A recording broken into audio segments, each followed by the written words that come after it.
கன்னியாகுமரி மாவட்டம் தக்கலையில் உள்ள தனியார் பொறியியல் மற்றும் கலை கல்லூரியில் ஓணம் பண்டிகை கொண்டாட்டத்தில் பாரம்பரிய உடை அணிந்து மாணவ மாணவிகள் உற்சாக நடனம் ஆடினர்.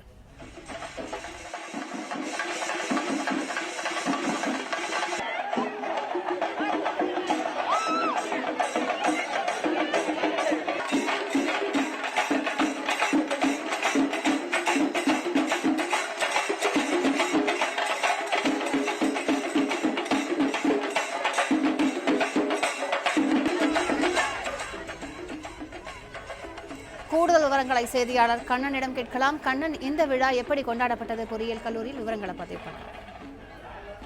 வணக்கம். அதாவது கேரளாவில் கொண்டாடப்படும் முக்கிய பண்டிகையான ஓணப்பண்டிகை வரும் 26ஆம் தேதி கொண்டாடப்பட உள்ள நிலையில தற்போது முதலே ஓணப்பண்டிகை கொண்டாட்டங்கள் களைகட்ட தொடங்கியுள்ளது. தமிழக கேரள எல்லைப் பகுதியான கன்னியாகுமரி மாவட்டத்திலும் ஓணப்பண்டிகை கொண்டாட்டங்கள் களைகட்ட தொடங்கியுள்ளது. குறிப்பாக பள்ளி கல்லூரிகளில் மாணவ மாணவிகள் ஓணப்பண்டிகையை வெகு விமர்சையாக கொண்டாடி வருகின்றனர்.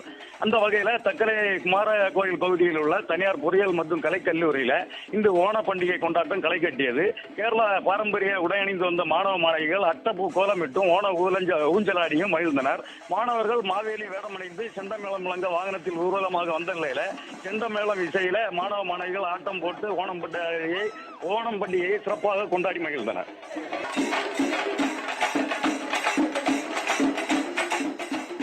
பிளே ஸ்டோர் மற்றும் ஆப் ஸ்டோரில் இருந்து பாலிமர் செயலியை QR கோடு மூலம் பதிவிறக்கம் செய்யுங்கள். செய்திகளை உடனுக்குடன் பெறுங்கள்.